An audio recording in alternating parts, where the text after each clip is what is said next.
Hey everybody, Signet here with the Bullish Bears. So today we're looking at selling out of the money option spreads, blog 2. As part of the options trading strategies, we'll look at selling spreads with a bullish bias, a bearish bias, and a market neutral bias. These various strategies give you the ability to pick the tools most effective in the market environment that you're currently working with.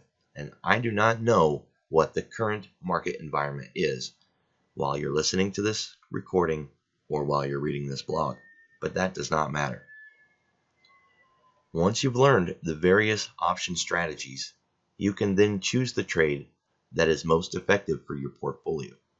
Now, in the first options blog post, I did a general overview of the credit spread concept. There were no lessons in strategy, no lessons in market analysis, and no lessons in the criteria formats.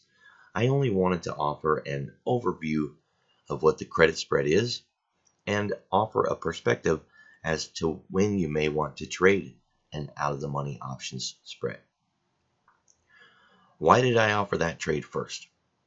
Why did I choose that one over the iron condor or a butterfly? The reason I chose verticals first is because there are two types of options trades. That's it. There's only two. Once you learn these two options trades, you'll understand how to build all the other options trades. Once you have a solid understanding of these two trades, you will be able to construct all the other options trades. Now, that does not mean you will have the knowledge or the understanding of when to place all of those other options trades. It does not mean that you'll be able to run out and trade any option spread with success. It just means that once you learn these two trade strategies, you will realize that every other option trade includes pieces of these two trades. So what are these two trades? These two trades are verticals and calendars.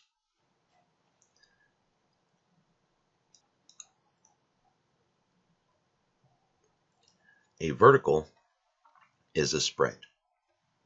Now, I'm sure that you've heard bullish put spreads, bearish call spreads. Maybe you've heard credit spreads and debit spreads.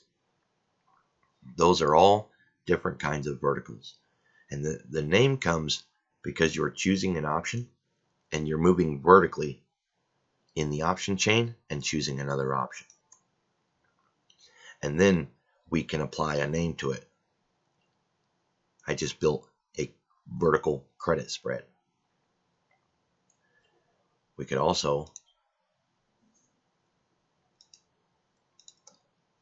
create a vertical debit spread.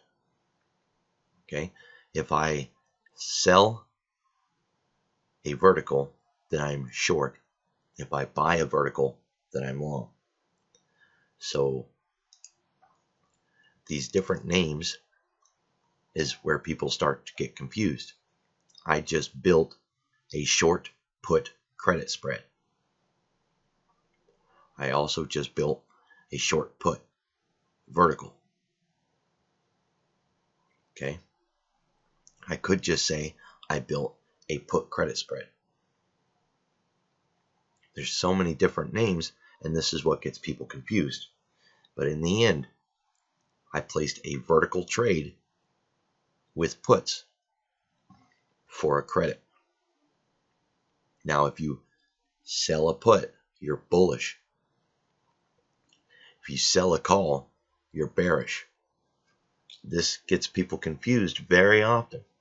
But if you forget about the vertical, if you forget about the second option, and you just look at the first option that you choose, that's what I call your anchor. But it really is your determination for your strategy. The first option that I choose, this is a put and I'm selling it. I'm bullish and I want to sell a put. That's it. I now know what I need out of the market. If I sell a put, I need the market to go up to make money. If I buy a put, I need the market to go down to make money. Now, once I turn it into a spread, a vertical trade, I now have a bullish put credit spread. I now have a short vertical credit spread. The only reason we choose this other option is for risk management, to lower our overall entry into this trade. It offers us protection in case we're wrong. It protects our account against an unlimited loss. There are a lot of brokers and a lot of different portfolios that cannot trade naked options. So if I only wanted to sell this put and I was in an account that would not let me trade naked options, I would not be able to make this trade. Once I add some protection for my portfolio and I define my downside risk, now I can trade this in a cash account, in an IRA. Now, not all brokerages is going to let you do that. Okay. What your broker does or does not let you do has absolutely nothing to do with how we construct or build or trade credit spreads. If you have a broker that does not let you trade how you want to trade, find a new broker. That's all I can tell you. Find a new broker. There's a lot of brokers out there, really good ones, who understand options and option strategies and will let you trade verticals in a cash account, an IRA. And then there's others who will not let you. And there's nothing that we can do about that. If you have a broker that will not let you trade what you want to trade, find another broker. There's a lot to choose from.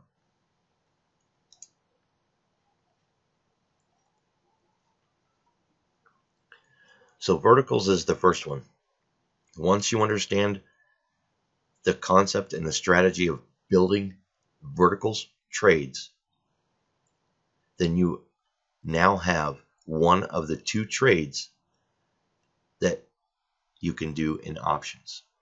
Okay, so you can do credit spreads and you can do debit spreads, but you can also trade calendars. So a calendar trade gets its name because I'm choosing multiple dates. I'm choosing strikes from different places on a calendar. All right, here's the March 27, here's the April 5. If I was to trade one option from here and one option from here, then I'm choosing options at different places on the calendar. It's a calendar trade. But these names also come from what strike prices you choose. So if you look, if I right click and I go to calendar and I buy a calendar, these two calls are both the 278. One is for March 29 and one is for April 1. It's a calendar because both of these strikes are the same. If I change one and I choose to do one at one strike price and one at a different strike price, it's no longer a calendar. It's a diagonal. Remember, a vertical was when we chose options at two different strikes. We moved vertically. Well, now we need to move vertically, but also through the calendar. So we will move diagonally, both moving up or down, but also moving across the calendar to create a diagonal. So in this example, you can see I've got the 278 and the 277. So not only did I move vertically on the options chain, I moved diagonally across the calendar, 2 different dates. This diagonal is a really good example of what I was saying. Once you learn verticals and you learn calendars, you will be able to construct all of the different option strategies. Butterfly, condor, iron condor, the vertical roll, collars with stock, double diagonals, double calendars, straddle, strangle, swaps, back ratioed. All of these in some form deal with a vertical, a calendar, or both.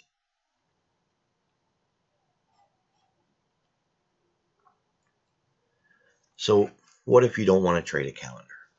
Then don't trade it. It's still in your best interest to understand the calendar, even if you never want to trade a calendar.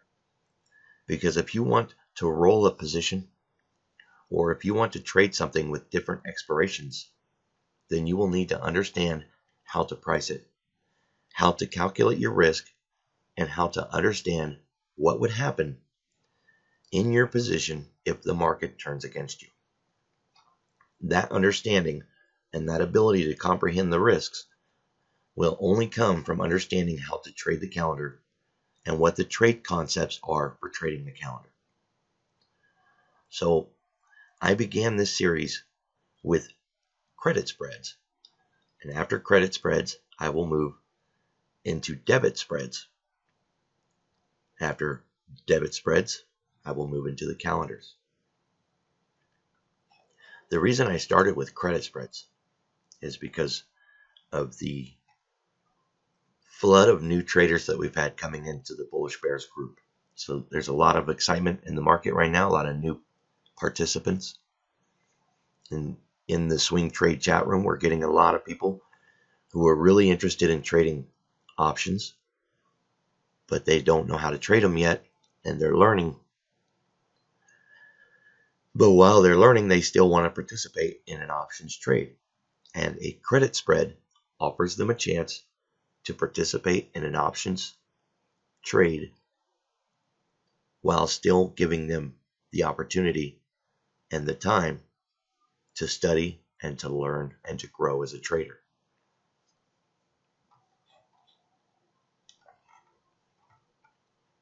Now, what we discussed in the last blog is how to construct a credit spread. To enter a credit spread, we would sell a position with calls or puts, and to exit the position, we would buy it back or let it expire worthless. This is a great way to begin trading options and a great way to begin trading the market, since it only requires a trader to have a solid grasp of market trend. Yeah, I said only. You only need to learn market trend. With your membership in the Bullish Bears community, you now have access to traders with years of experience who are offering you market analysis, including trend. They will not tell you where to enter. They will not tell you where to exit. They will not tell you when to take profits or what position size to take, but they will share with you their personal trades. They will share with you their market analysis and market trend, and they may even show you where they took the trade and what size of trade they took.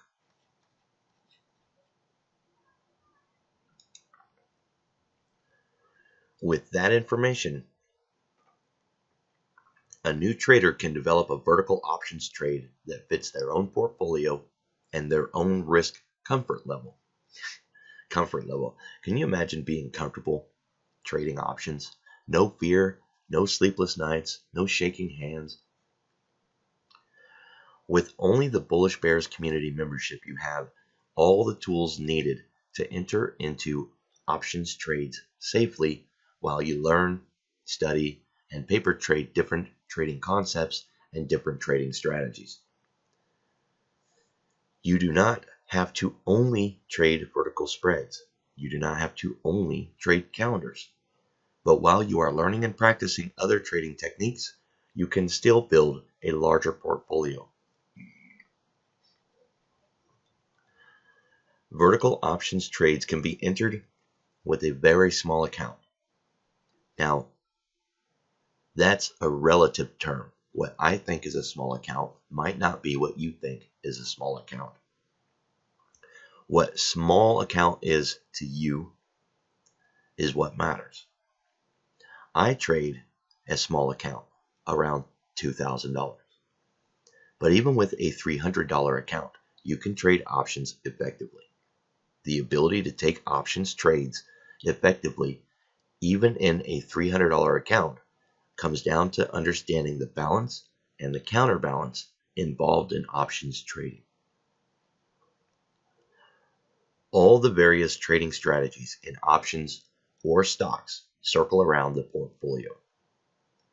While I cannot determine your level of risk and I cannot determine your level of acceptable loss, I can teach you how to measure risk. I can teach you how to determine what trading strategy to use for different market conditions. And I can teach you how to size your trades to survive the trade that you enter. All right. So now that we've laid out the focus of these blogs, I want to begin looking at the criteria for trading a vertical spread.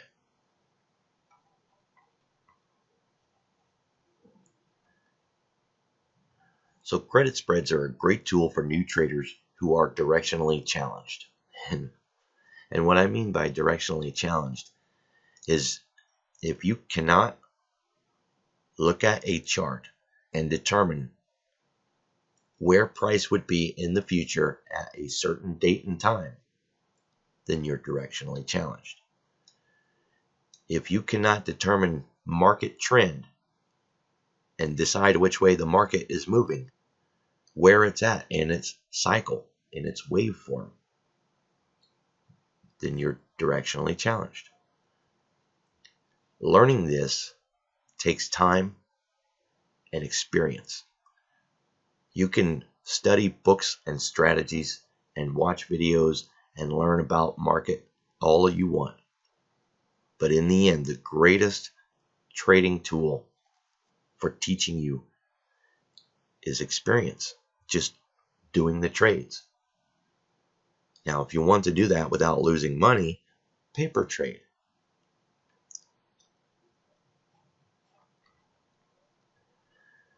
Credit spreads are also a great tool when you want to add some protection against a current position you already have in the market.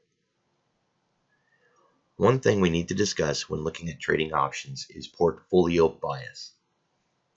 If you have positions that are directional in the market, you do not want to enter into new positions that challenge that market bias. I'll give you an example. A lot of what I'll be teaching circles back to trading products built on sector ETFs or index ETFs. And when we trade these products with a directional bias, we don't want to enter new options trades that are betting against our own current positions. If I have positions in QQQ that are bearish, and I have positions in IBB that are bearish, I don't want to enter a new position in SPY that is bullish. Now, can you understand why I wouldn't want to do that? The QQQ is an ETF based on the NQ futures. That is the Nasdaq 100 index. It's the market. Obviously, I entered that trade with a bearish outlook on the overall market. The IBB is an ETF based on the Nasdaq Biotechnology sector. Again, it's a bearish outlook on an entire sector of the market. If the Nasdaq is bearish overall, then so is the S&P. So is the Russell 2000. So is the New York Stock Exchange. You do not want to take a bullish position in SPY if you are overall bearish in the market. because you will have then placed yourself in a losing position. If the market rallies, you have a losing position, and if the market falls, you have losing positions. You will have effectively created a lose-lose situation. I need this concept to settle in. This is important to developing a portfolio of products. Yes, products. You should not look at each of your trades individually, but as another piece of your overall inventory. This does not mean you are restricted from placing bullish trades in a bearish market, or being restricted from placing a bearish trade in a bullish market. There are products that are not moving in sync with the market. There are multiple products that are not in sync or tied to indexes. Think of earnings, for an example, or think of products that have a catalyst event, like major news announcements. A product like Tesla could have negative news and be bearish, while the rest of the market is bullish. The whole market could be bearish, while certain sectors may be bullish. So there are many reasons for trading contrary to the overall markets. But you need to understand the reasons. Understand what your trade means to your overall portfolio. I'm not going to spend too much time discussing the balance and counterbalance of inverse markets. I'm not going to talk about sector selections or of index correlation. I just want you to think about what you are trading and how that product will affect your overall portfolio. If you trade index ETFs, then stay within a market bias to avoid creating a lose-lose situation. So let me give you an example of what I'm talking about. Most of us at the Bullish Bears group watch the E-minis throughout the day to gauge overall market bias. Obviously, the S&P 500 index is not the only market, but it is a very popular market. It's very liquid. So by looking at the E-mini, we use this to effectively look at all the markets. The Russell, the S&P 500, the Nasdaq, all of them. But instead of looking at 4 different markets, we just look at this one to gauge what the overall market is doing. Any index that I choose to watch and any ETF based on an index needs to have the same market bias. So here's the E-mini. Here's the SPX. This is the S&P 500 index. This is the S&P 500 index futures. This is an ETF based off the S&P 500. Now I can't trade futures. I don't have a futures account. I can't trade the SPX because it's a very expensive product and I can't afford it in my portfolio. But I can trade SPY, and it is a miniature reflection of the SPX. So it's the same product. It moves exactly the same way. It's just a cheaper version. Okay. Here's the Nasdaq 100. I do not have a futures account. I cannot trade the Nasdaq.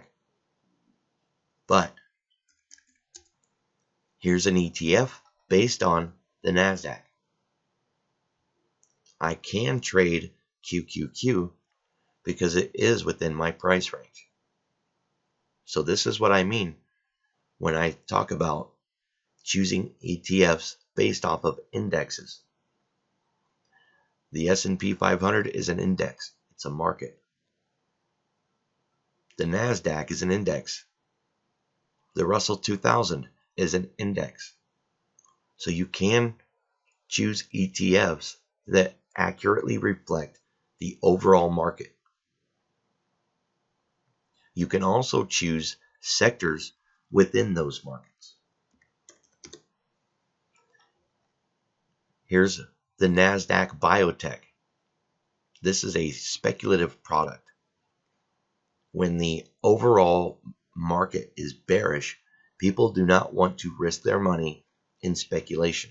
They want to focus putting their money in safer places, maybe in utilities or real estate, bonds. Maybe they trade the VIX. Okay, so different sectors are used differently to decide where to place money, where to store money, where to invest, depending on what the overall market is doing.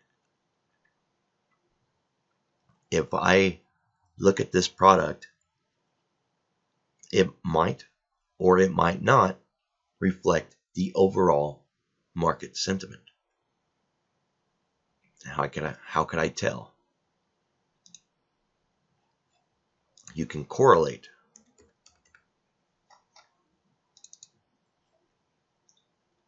And you can compare.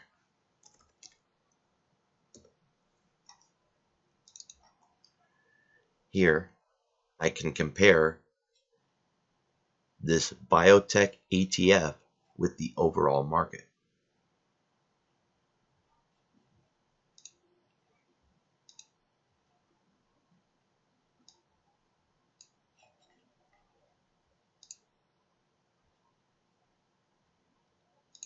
Since we want to compare apples and apples, we need to compare this as percentages.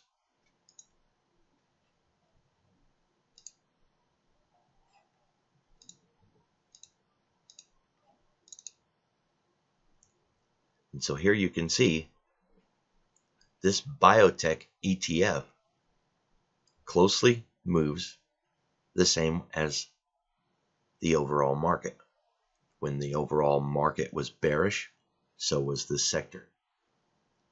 When the overall market was bullish, so was this sector. Now they're not 100% correlated,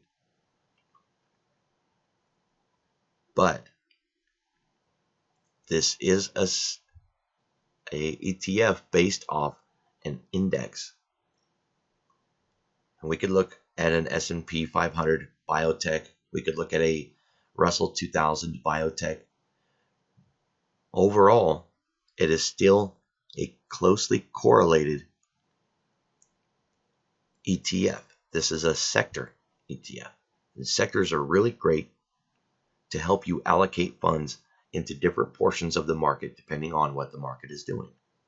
It's just another tool that we can use. It's another product that we can trade. But you would not want to put a trade in a sector that is counter to the rest of your portfolio. So if you have a portfolio of SPY or Q or some other product that closely moves with the market, and if you're trading bullish in a bullish market or bearish in a bearish market, and then you suddenly choose a sector ETF and trade counter to the overall market, then you need to make sure that there's a reason for that. Okay? And there are sectors that move counter to the overall market trend. They're inverse markets.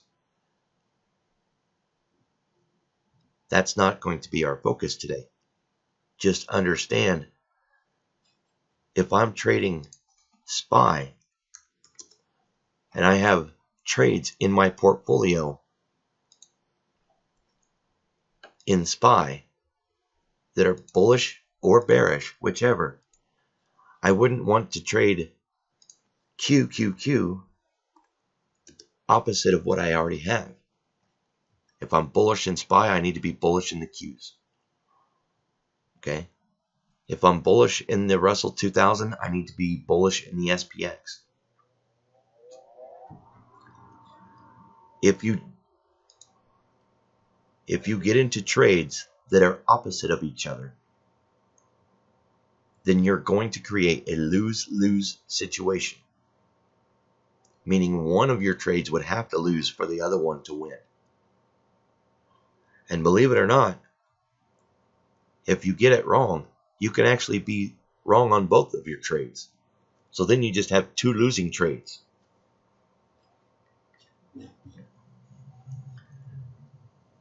So when we're trading various spreads, we need to use a common trading language. A credit spread is not a bear call spread. It's not a bull put spread. A credit spread is a vertical option trade. If you sold that position, it's a short trade. If you bought that position, it's a long trade. So this is what we're going to call our trades. They're not just credit spreads. They're short verticals. We are selling a vertical options trade. And the only name we need to use names the side of the trade that we are trading. So if we're trading calls, then we're trading a short call vertical, a vertical short call, a short put vertical, a vertical short put. So let's recap. I'm focused on teaching you the concept and theory behind vertical trades. And the most accurate expected move is on ETF products. So I use them most often in my examples. We have defined the language to have a universal understanding and language for each product. I won't refer to our trades as bull put or bear call spreads, but I will refer to them as credit spreads or debit spreads, because that is how the trade is defined in our broker platform. And so when you notice, when we were here in the SPY, and I wanted to trade a vertical, this is a debit. They call it a debit. We will call it a debit. I now have a long vertical call,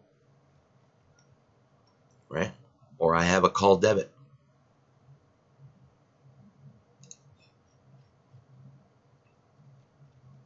So why do we enter into a short vertical? When we are slightly bearish, slightly bullish, or we see price action in a consolidation pattern, then we would consider a short vertical trade. Why? In a short vertical trade, we would not participate in the price action. Now, what I mean by that is if we go back to the charts and we look at an hourly chart. So you can see that this product moved. It had a direction and it went in that direction. You can see right here that this was stalled out. Price didn't really move that much. And here too, price didn't really move that much. Now you can make bullish trades, you can make bearish trades, and you can participate in that move. If we sold the right option strategy here, we could have taken profits down here and made money on this entire move. As the market moved lower, we would make more and more and more profit.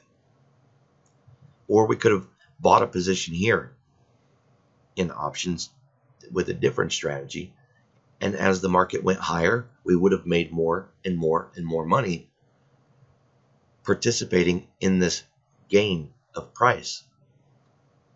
But out of the money spreads, credit spreads, are not looking to make money as the product moves higher or lower. We're only wanting to put a position in above the market or below the market.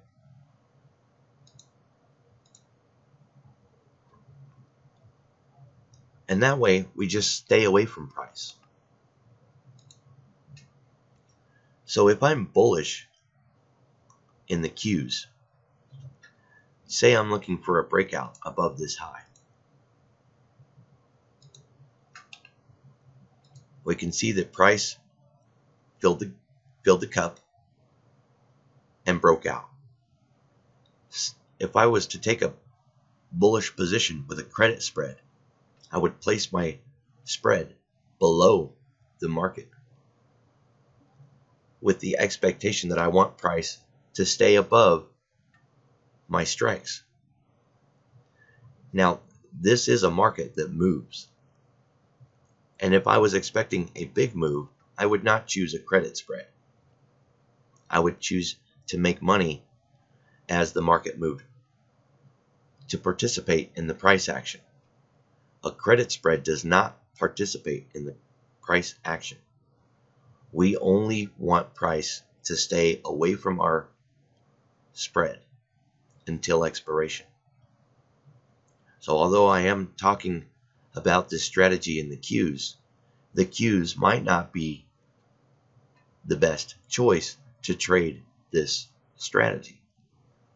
As you can see, this trade would be profitable because price did not come down and violate my position. But this trade would not be as profitable as taking a directional trade. Because if we had taken a trade at 155 and sold it in the 170s, we would have made some very good profits. But with this trade, we would only have made the credit we received to enter the trade.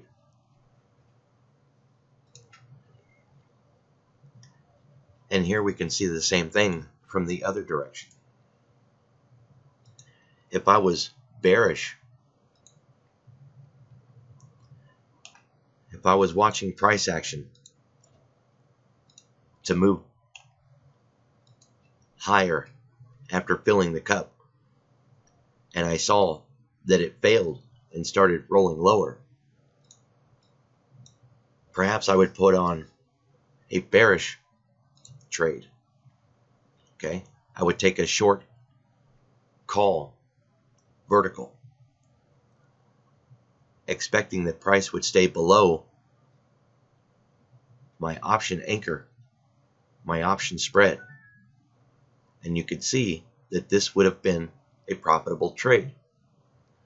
Now, again, this would not be the best strategy to use if you want to participate in price gains,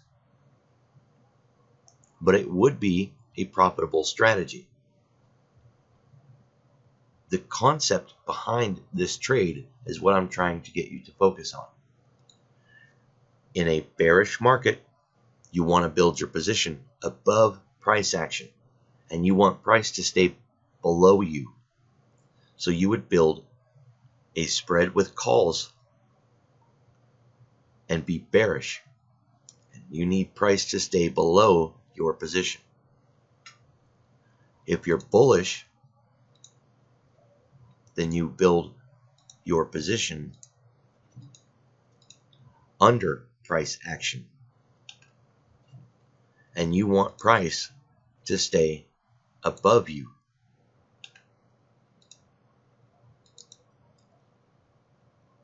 That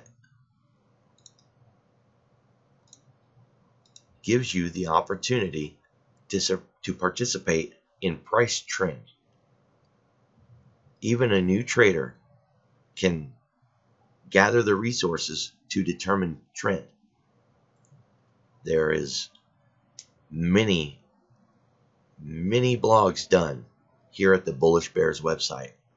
Every day there are live streams given by moderators in the 3 different trade rooms, in futures, day trade room, and the swing trade room.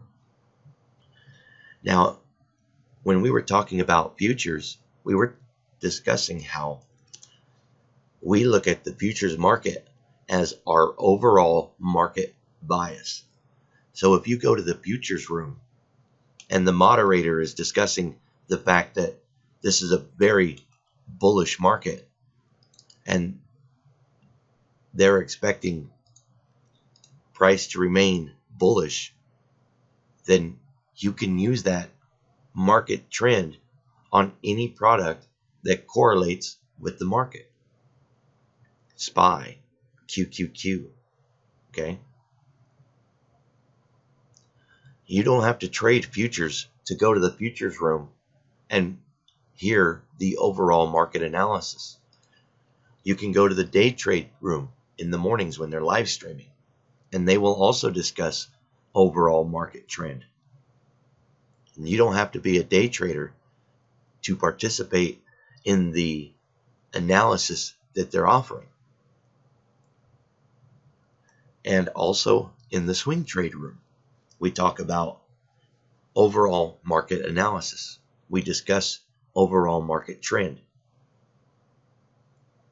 Once you have determined market trend, you can place credit spreads in the appropriate spot, above or below the market, to fit that trend. At the Bullish Bears website, we also offer a watch list that has already chosen certain markets that have an expected move. So now you have actionable material with target profit zones. So if you look at the Bullish Bears watch list and say it's looking at Xylo and offers a target profit zone of $35 when the market right now is at $37, you can see that you could perhaps place a credit spread above the market, let price move below you, and you could be profitable because you have actionable material to place a trade. You also get access to Tim and his long-term perspective on individual markets, on the overall market, and in trades that he's in right now. He does those videos every weekend, and his market bias and his analysis can assist you in building trades. You don't have to trade what he trades and how he trades it, but you can take his market analysis, his years of experience, and build a trade that fits your portfolio and your time frame using his market analysis. So in a short vertical trade, we will not participate in the price action. If I bought a call or sold a put, I would participate in profits or losses as the price of the stock moved up or down. In a short vertical trade, the max profit is the total amount of the credit received. The only thing I need for the short vertical to be 100% profitable is for price action to remain below the anchor option. Now, I've said that a couple times now, the anchor option. So what is an anchor option? So here, for an example, I have a trade in Xylo. This lower line represents where my anchor strike is. I was bearish when I placed this trade. I wanted price to remain below $40, and so I built my position between $45 and $40.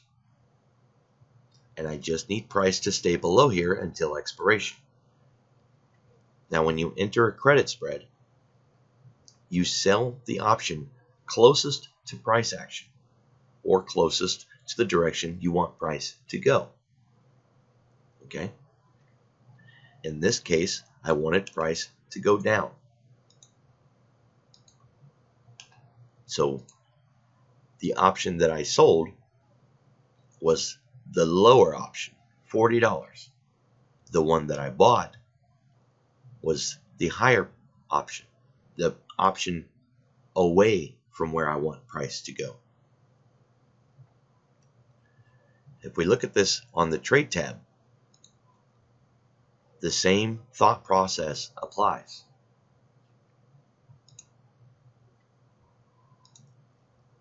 Let's look at a product with more strikes so we can see this example in better detail. So here you can see, if I wanted to place a bearish trade in QQQ, this shaded area is in the money, and the unshaded area is out of the money. When we place credit spreads, we want to build our position out of the money. This is not the only way that you can trade a credit spread. You could have an option in the money and an option out of the money when you place this trade. For an example, just like right here, I could have entered the trade when price was at $42 and took one option in the money and one option out of the money. Now you can see that the one that I sold would have been in the money, but now price has moved below that position and both of my options are out of the money. Okay, so you don't have to begin with both of your options out of the money. You could straddle price with the expectation that the market will move and in the right direction and put both of your options out of the money. To make sure that I am trading the right one, you can use your broker with its predefined choices, but not all brokers have that option. So here in Thinkorswim, I can right click and I can sell a vertical. As you see here, it sold the 170 and it bought the 169.5. Here's the 170. Here's the 169.5. Okay. You sell the option closest to price action, or you sell the option in the direction of where you want price to go. I want price to go up. For this option trade to be profitable, I want price to go down if I want this option trade to be profitable. Now I know that I have flipped between these two different products, and I am now talking about two different trades. But here in the QQQ, if I was building an out of the money credit spread, then I would be building a bullish trade here, and I would want price to go up. So I would sell the option in the direction that I want price to go. If there's two options here that I'm going to choose, buy one and sell one, I want to sell the one closest to price action, or sell one, the low one, the lower one visually, the higher priced one. All right. So sell the option closest to money, buy the option further away from the money. You can see I sold the 170, bought the 168.5. Sold the 170, bought the 168.5. This is a credit. It tells me right here, it's a credit. Now, is this a good credit? Am I selling it for a good enough profit? Well, I don't know. We have not determined that yet.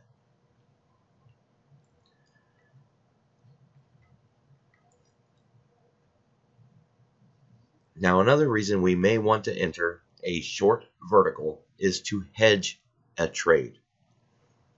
A really great example of how to use a short vertical to hedge a trade is to attach a short vertical with a butterfly to create a ratio butterfly spread. On the call side, we could take a long butterfly position with a short vertical embedded inside it, giving us a 132 trade or a 231 trade. And this could offer us profits if price fails to pop in our intended direction. Suppose SPY is trading at $270 and we have an expected move of $13 in the next 35 days.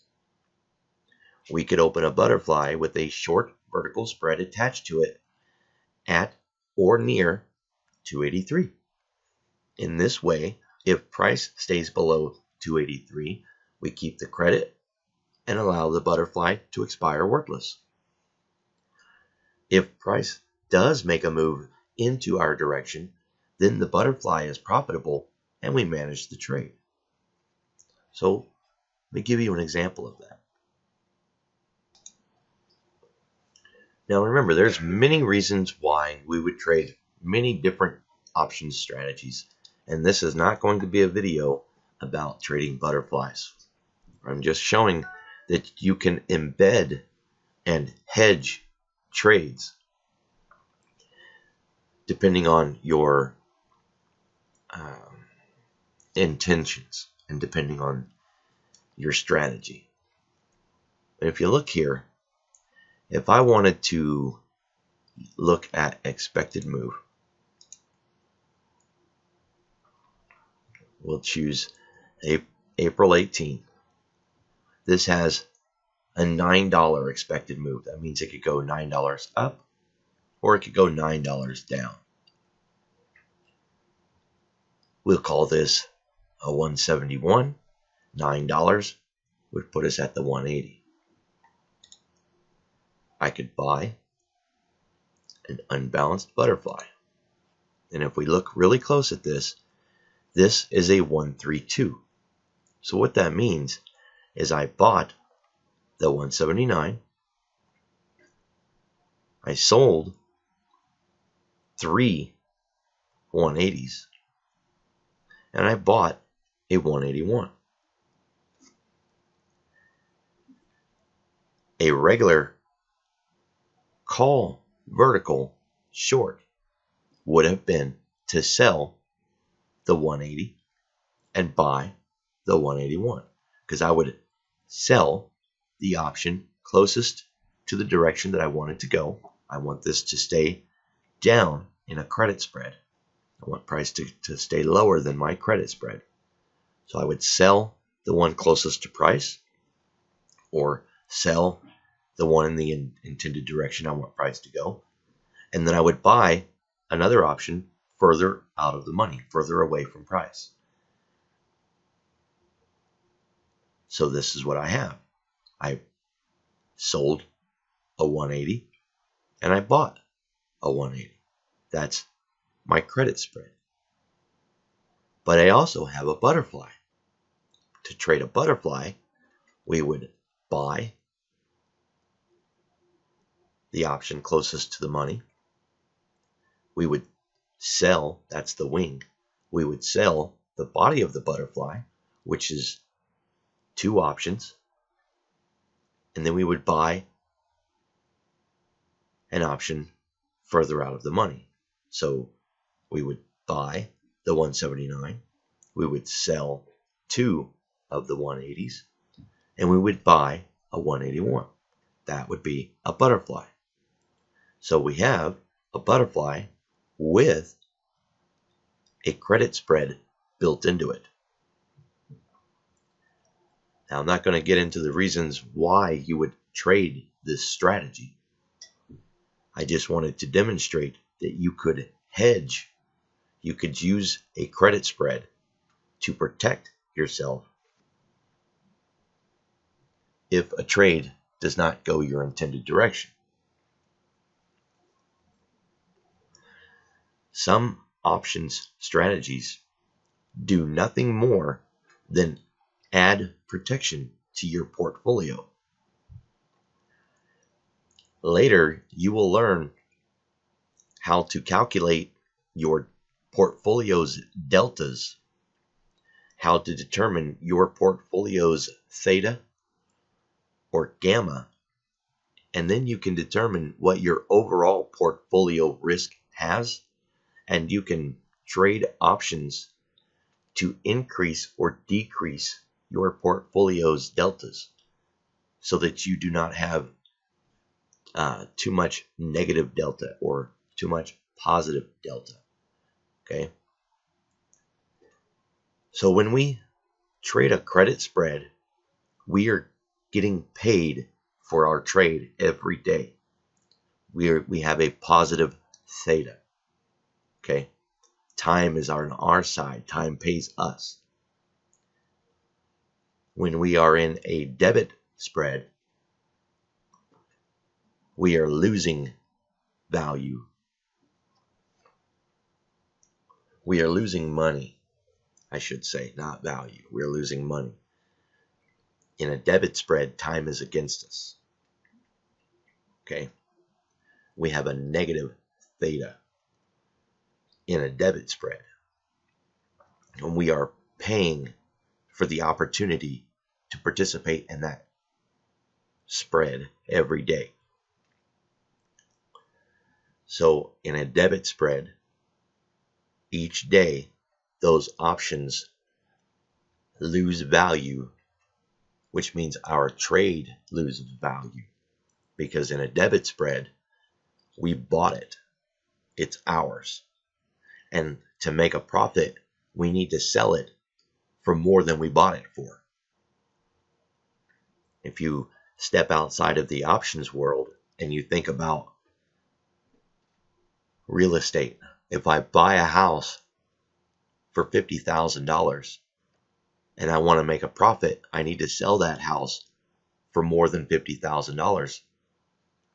Well, in the options world, in a debit trade, if I buy a spread for $1, I need to sell it to somebody else for more than $1 to make a profit. But time is taking value away from my spread every day. And so time is against me. I have negative theta. I would be losing money every day that I'm holding on to that spread. Therefore, I am paying for the opportunity to be in a debit spread. In a credit spread, I get paid to participate in the trade because every day my spread loses value and I need it to lose value because I sold it to somebody to enter the trade. I have to buy it back to get out of the trade.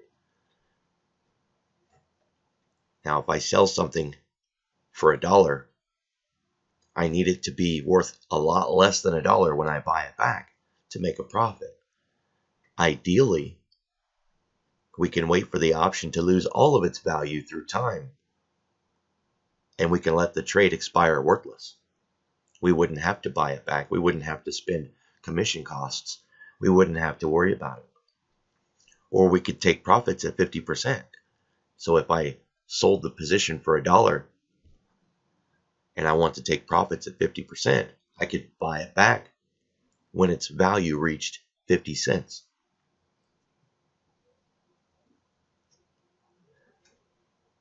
You can look at your overall portfolio and look at all of the options trades that you are in and calculate how much per day you are getting paid or how much per day you are paying in theta. If you have not yet learned the Greeks, the Bullish Bears website does have videos on learning the Greeks.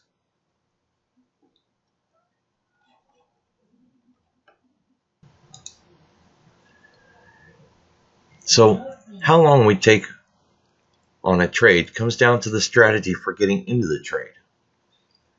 Every day someone comes into the chat room and asks how far out in time I go when I enter a credit spread. That's a very difficult question to answer because their question is incomplete. If they asked how far out in time do I go to embed a credit spread into a butterfly, then I could tell them 20 to 50 days is kind of the ideal spot, with a delta between 20 and 40. You see how I have an answer once I know what the strategy is.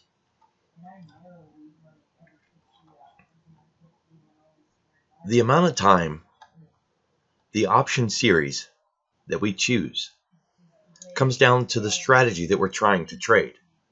So it's not a simple question to just ask, hey, how far out in time do you go to make a trade? It's how far out in time do I go for this particular strategy that I want to trade? So this blog is a supplement to the first video about out of the money spreads.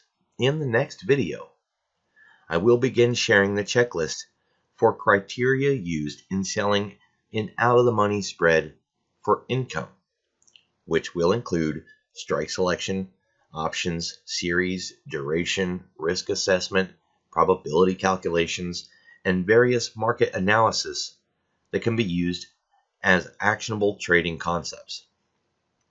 That's one strategy for trading out of the money options. It's an income strategy.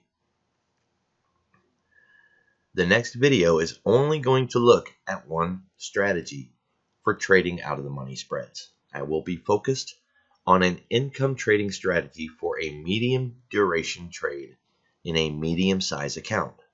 And what that means is that the out of the money spread strategy we will cover in the next blog is not the only way to trade out of the money spreads, and it's also not a trade for all account types.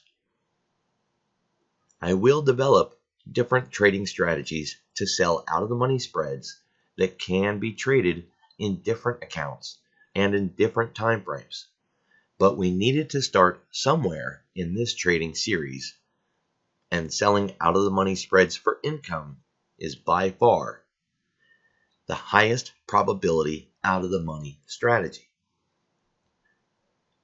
Why we would trade other strategies if the income strategy is the highest probability is because the buying power effect is high, and that keeps people with smaller accounts out of the trade, and because the risk reward ratio is lower than in other strategies. There are trades we can take with out of the money spreads that pay a 3-to-1 or a 4-to-1 ratio, where we risk $1 to make 3, or we risk $1 to make 4.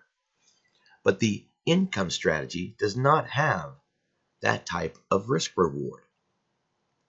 However, the probability of success is above 75%, and trade management can take that probability of success even higher than the initial calculations. Trading options is really no different than trading stocks or futures. There are a variety of ways to take an options trade and a variety of strategies based on different market conditions. The ability to understand when or why we trade one type of strategy over another is critical in the ability to successfully profit from the trade entered. I look forward to presenting you with the income strategy in the next blog. Thanks, everybody.